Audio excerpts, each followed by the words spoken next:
Hello अस्सलाम वालेकुम, कैसी हैं आप तीनों। आज जो है हमने नेक्स्ट रेक्टिफिकेशन को स्टडी करना है।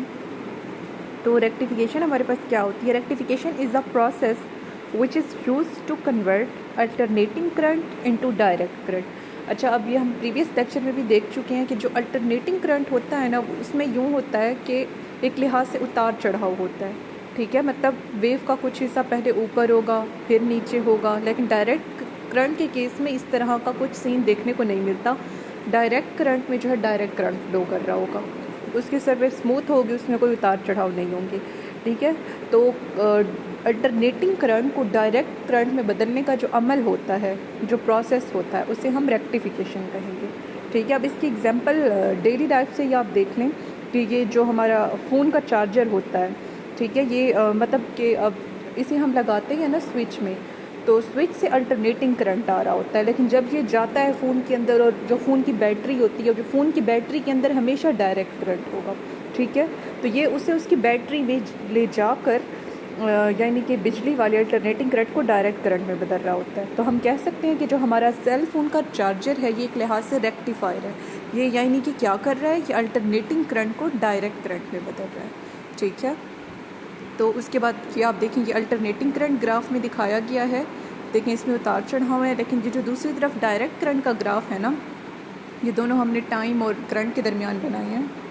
मतलब टाइम के साथ जो चार्जेस फ्लो कर रही हैं, ठीक है, और फिर दूसरी कर्व पे करंट है, कर्व पे जो हॉरिजेंटल कर्व पे टाइम है। तो पहले वाले में अल्टरनेटिंग करंट है, हमने इसकी रेक्टिफिकेशन की तो फिर ये डायरेक्ट करंट में बदल गया।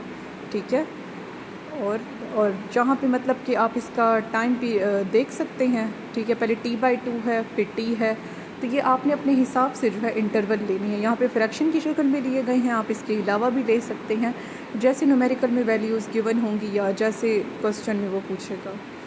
उसके बाद नेक्स्ट जो है रेक्टिफिकेशन के लिए, मतलब कि जो जंक्शन होता है वो pn जंक्शन होता है। p पॉजिटिव चार्ज को जाहिर कर रहा है, n नेगेटिव चार्ज को जाहिर कर रहा है। अब इसे दिखाएंगे कैसे, डायग्रामेटिकली या इमेजिकली।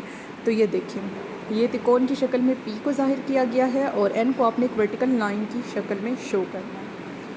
ठीक है, अब ये AC करंट का सोर्स है। ठीक है, AC करंट अल्टरनेटिंग करंट, इसके नाम से ही जाहिर हो रहा है जो अल्टरनेट कर रहा हो, कभी ज़्यादा कभी कम, कभी ज़्यादा कभी कम, कभी कम कभी ज़्यादा।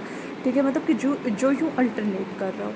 ठीक है, अब ये मतलब कि उसके बाद जब ये बल्ब में गया, ठीक है, तो जब बल्ब के अंदर ये चला जाएगा तो फिर ये डायरेक्ट करंट में चेंज हो जाएगा। तो बल्ब को भी हम कह सकते हैं कि ये भी एक रेक्टिफायर है, ये अल्टरनेटिंग करंट को डायरेक्ट करंट में बदल रहा होता है। ठीक है, अब ये देखें बल्ब के अंदर करंट की सिचुएशन, इसमें कोई उतार चढ़ाव नहीं है, यहाँ पे थे लेकिन अब बल्ब के अंदर नहीं है, तो बल्ब ने इसे डायरेक्ट करंट में बदल दिया। तो बल्ब भी जो है हमारे पास एक रेक्टिफायर है, और मोबाइल फ़ोन का चार्जर भी।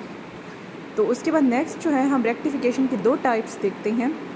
एक होती है हाफ वेव रेक्टिफिकेशन और एक होती है full wave rectification. Half wave rectification क्या होती है? It is defined as process in which half of the alternating current is converted into direct current. Half wave rectification में क्या होता है कि आधा जो अल्टरनेटिंग करंट होता है ना, ठीक है, मतलब कि एक पूरी वेव है, आधी वेव जो है अल्टरनेटिंग करंट की, उसे हम डायरेक्ट करंट में बदलेंगे। जबकि फुल वेव रेक्टिफिकेशन में क्या होगा कि आप अल्टरनेटिंग करंट की पूरी वेव को ही डायरेक्ट करंट में बदलेंगे।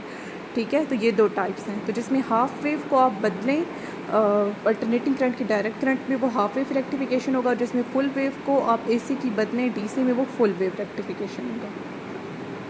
तो ये आप देख सकते हैं यहाँ पर हाफ वेव रेक्टिफिकेशन दिखाई गई है। ठीक है, ये देखें यहाँ पे जस्ट हाफ वेव। अब यहाँ पे ना मतलब कि सर्किट के अंदर ये आप अंदर की तरफ देख सकते हैं कि अल्टरनेटिंग करंट की हाफ वेव है। ठीक है, फुल वेव नहीं है। और बाकी आप कनेक्शन देख सकते हैं, यहाँ पर P को जो है अब यहाँ पे जोड़ा गया है N जंक्शन के साथ। ठीक है, अगर राइट वाली साइड पे देखें, और नेगेटिव वाले को जो है जोड़ा गया है यहाँ पे पॉजिटिव वाले के साथ, तो ये रिवर्स फ्लो हो रहा है इसमें। ठीक है, और ये हाफ वेव रेक्टिफिकेशन है, और ये यहाँ पर हमने सर्किट बनाया है फुल वेव रेक्टिफिकेशन का। अब नेक्स्ट जो है एग्जांपल्स के साथ इसकी एक्सप्लेनेशन, जिससे आपको ये मज़ीद डायग्रामेटिकली क्लेरिफाई हो जाएगा, वो हम नेक्स्ट लेक्चर में देखेंगे। ये वाला आपने अच्छे से कर लेना है ताकि आपको समझ आ जाए, और कल जब हम पढ़ें बड़े टॉपिक ट्रांजिस्टर एम्पलीफायर, तो ये सब आपको क्लियर हो। तो मिलते हैं नेक्स्ट क्लास में, तब तक के लिए अल्लाह हाफिज़।